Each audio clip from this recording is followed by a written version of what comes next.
Bonjour à tous, je suis de retour avec notre premier cours PSP. Alors maintenant que notre PSP est bien installé, on a donné on a donné nos chemins à nos fichiers, tout notre PSP est correct. La prochaine étape qu'on va faire, c'est de s'ouvrir un dossier, encore une fois. On s'ouvre un dossier dans nos documents. Moi, vu que j'ai beaucoup de choses, je me suis créé un dossier du forum Kiri. Et dans le forum Kiri, je me suis créé un dossier Mes cours PSP chez Kiri. Si je clique là, je vais avoir, j'ai cours 1, cours 2, cours 3, cours 4. C'est pour classer nos devoirs. Pour savoir où est-ce qu'on s'en va, puis faut bien se classer à un moment donné aussi. Si on veut se retrouver dans nos affaires. Maintenant, on ouvre notre PSP. Et là, on débute pour de vrai. Pour commencer, on va s'ouvrir une nouvelle image transparente de 300 par 300, comme j'ai demandé sur le forum. Alors, on fait Fichier, Nouveau. Et je vous explique sur la fenêtre qui vient de s'ouvrir les dimensions de l'image. On a dit 300 par 300. On écrit 300 par 300. Je vais vous montrer ici 300, si je l'écris. Ici, les pixels, j'ai mis pixels et pixels par pouce. Ça, là, normalement, j'y touche pas. On met la résolution à 72 000. Ça, normalement, on y touche pas non plus. Caractéristiques de l'image. Ici, c'est toujours arrière-plan raster. On touche pas à ça non plus. Nombre de couleurs, ça reste tel quel. Ici, c'est peut-être la seule chose que vous allez toucher.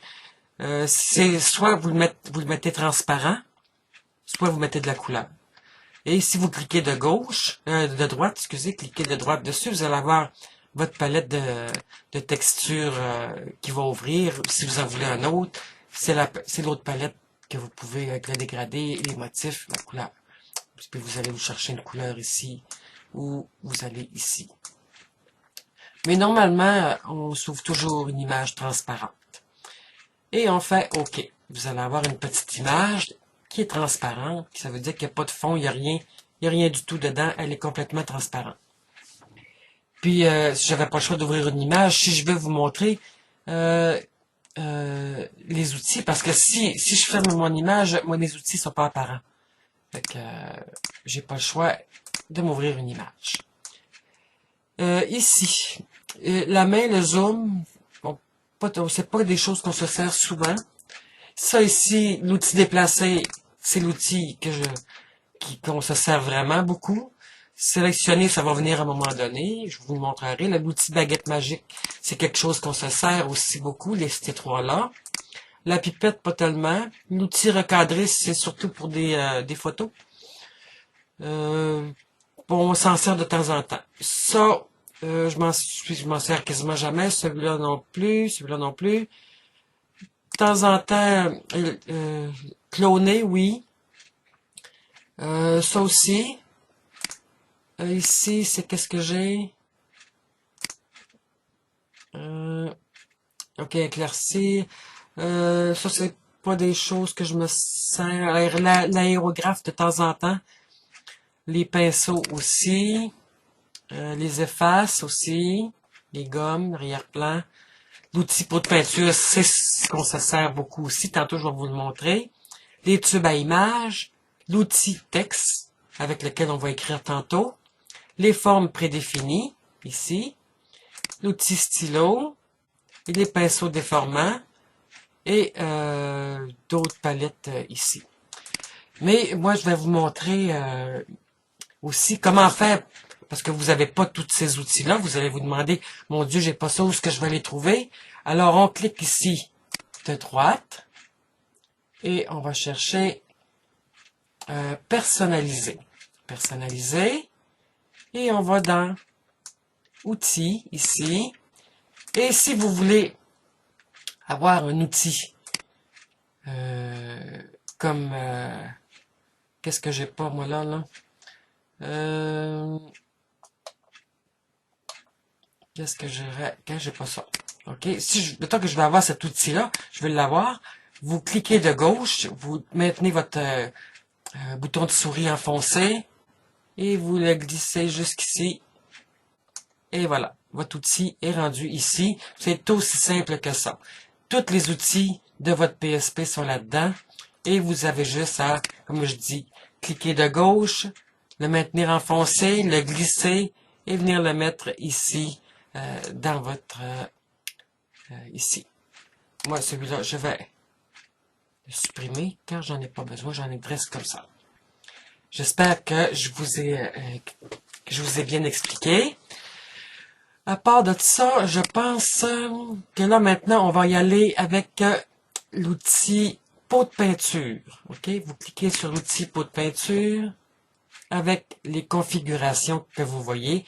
Valeur RVB, tolérance 200. Il n'y a rien de cliquer ici. L'opacité 100. On se choisit une couleur. Ici, vous cliquez sur la palette de couleurs.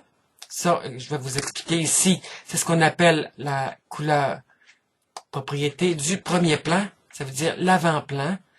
On demande souvent ça. Mettez à l'avant-plan telle couleur et à l'arrière-plan telle couleur. L'arrière-plan, c'est celui-là. Donc, choisissez-vous une couleur d'avant-plan. On va choisir une couleur rose, tiens. Et on va remplir avec notre pot de peinture. On clique de gauche notre pot de peinture. Maintenant, on va choisir une police. Ici, vous cliquez sur l'outil texte. Je veux que vous écriviez votre pseudo. Moi, c'est sûr que vous allez trouver que j'en ai beaucoup, là. Mais allez-y avec une police dont vous avez, parce que moi, je ne sais pas quelle police qui vient avec... je m'en souviens plus, c'est trop longtemps. Mais prenez une police de base, là. Ok, je vais en prendre une d'hiver. Et ici, vous voyez, je vais vous expliquer ça comme il faut. Ici, là, mon avant-plan, il est fermé. Comme ça veut dire qu'il est fermé. Si je clique dessus ici, il est ouvert. Si je clique ici, je vais avoir mon dégradé et je vais avoir un motif ici. Mais je peux y aller comme ici, la couleur, le dégradé, le motif. C'est la même chose à l'arrière-plan, la couleur, le dégradé, le motif. La texture ici, mais ça, on y reviendra plus tard dans les courants des cours. Ok, là, je sais ce que je t'ai rendu ici. Mais vous avez toujours la même chose ici, les motifs, et fermé. Ouvert, fermé. Ça fait que, ici, c'est la même chose.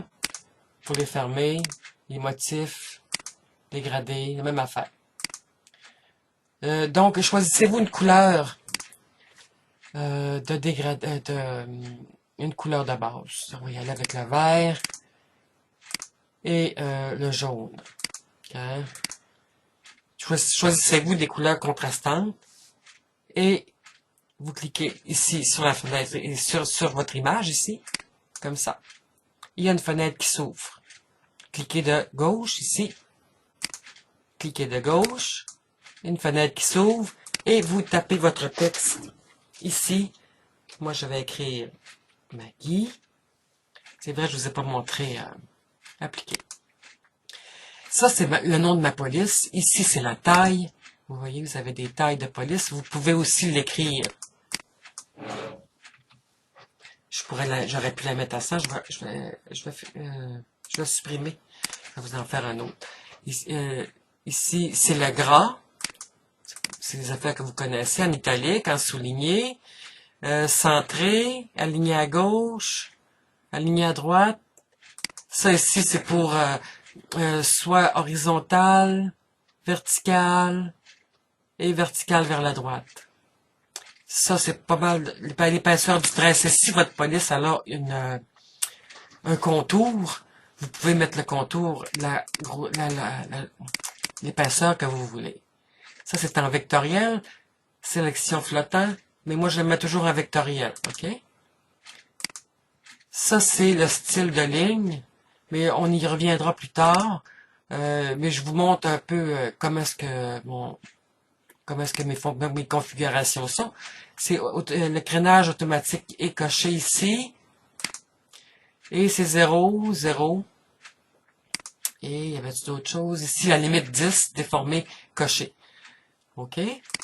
Et là, maintenant, je peux écrire mon pseudo. Je clique de gauche sur mon image et je tape mon pseudo.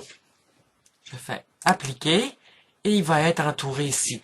Avec les petites poignées ici, vous voyez là, comment est-ce que ça fait? Vous pouvez tirer vers la droite. Vous pouvez l'agrandir. Vous pouvez encore l'agrandir. Et vous pouvez, ici, où c'est écrit vectoriel, il faut le mettre en calque normal.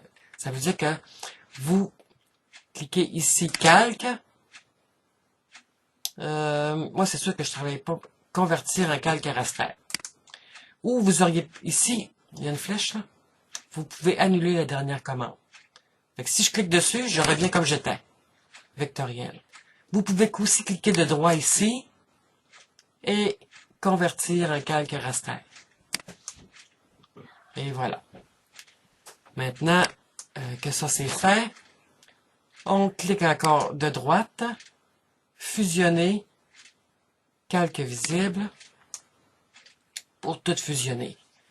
Ou j'aurais pu faire aussi calque, fusionner, calque visible. Ce qui va me donner une image que je vais enregistrer excusez, dans mon dossier que j'ai ouvert tantôt. Soit enregistré, ok, je vais vous montrer accès rapide, les documents, et après ça, query, les cours, et voilà. Vous voyez ici, c'est une image qui va s'enregistrer automatiquement en PSP, ou moi je vous ai demandé en JPEG. Ok, ici, ça veut dire que c'est une image qui va être fusionnée, qui n'aura plus de fond. C'est une image en JPEG. Il y a 3 formats qu'on va travailler. Je vais l'enregistrer. Je vais lui donner un nom. Mon premier cours. Sans accent, sans espace, tout en minuscule. OK?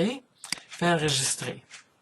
Et vous cliquez. Ils disent en raison du format de fichier spécifié et probablement des options d'enregistrement sélectionnées, le fichier sera enregistré, sera limité à une image fusionnée. Voulez-vous continuer? Oui. J'aurais pu l'enregistrer aussi pour avoir une... vous avez vu, je suis revenu en arrière. Là. Je peux aller en avant, je peux aller en arrière. J'ai mes 2 calques ici. OK? J'ai 2 calques raster. Pour une sécurité, j'aurais pu faire fichier, enregistrer sous et PSP. Ici, Pen Shop Pro, image, PSP, PSP Brush. Ça, c'est une sécurité.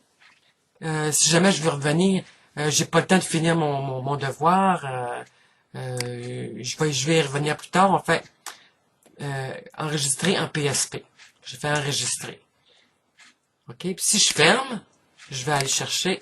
non, je vais y aller par là. Si je vais aller chercher fichier, je vais aller chercher ouvrir. Et je vais aller dans mon dossier. Mon dossier cours 1. Vous voyez ici, c'est enregistré en JPEG. Et ici, mon premier cours est ici. Et vous voyez qu'il y a déjà 2 images qui s'ouvrent. C'est ce qu'on appelle des images en PSP, des calques raster. Vous conservez votre image.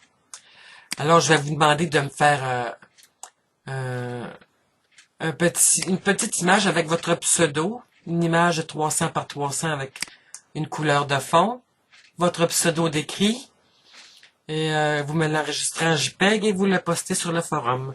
Alors, bonne chance pour votre premier devoir, et je vous dis à plus tard. Bye bye.